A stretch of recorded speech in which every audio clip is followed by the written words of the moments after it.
मी प्रवीण राजमाने आपलं सर्वांचं कृषी मित्र प्रवीण या यूट्यूब चॅनलमध्ये स्वागत करतो। आजच्या व्हिडिओमध्ये आपण कांद्या पिकाला म्हणजे कांद्याच्या रोपाला पहिली फवारणी कोणती घ्यायची याबद्दल सविस्तर माहिती पाहणार आहोत। शेतकरी मित्रांनो, साधारणपणे 21 दिवस झाल्यानंतर आपल्याला तणनाशक फवारायचे आहे। तणनाशक फवारल्यानंतर आपल्याला एक टॉनिक, एक बुरशीनाशक आणि कीटकनाशकाची फवारणी घ्यायची आहे।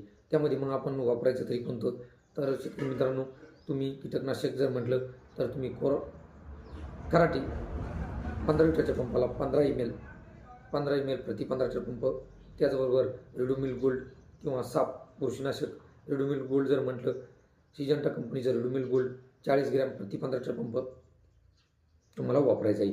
त्याचबरोबर चांगल्या वाढीसाठी, हिरवेपणा टिकून राहण्यासाठी तुम्हाला एक चांगल्या प्रतीचं टॉनिक घ्यायचं आहे, जसे की इसाबियन 30 मिली प्रति 15 लिटर पंप किंवा बायोविटा 30 मिली प्रति 15 लिटर पंप। त्याचबरोबर तुम्ही ॲम्बिशन सुद्धा वापरू शकता 30 मिली प्रति 15 लिटर पंप, आणि त्याच्यामध्ये चांगल्या प्रकारचं स्टिकर आपल्याला वापरायचं आहे। अशा पद्धतीने शेतकरी मित्रांनो, आपल्याला कांद्याच्या रोपाला पहिली फवारणी घ्यायची आहे। तुम्हाला व्हिडिओ कसा वाटला, आवडला असेल तर लाईक करा, शेअर करा आणि आपल्या कांदा उत्पादक शेतकऱ्यांना पाठवायला विसरू नका।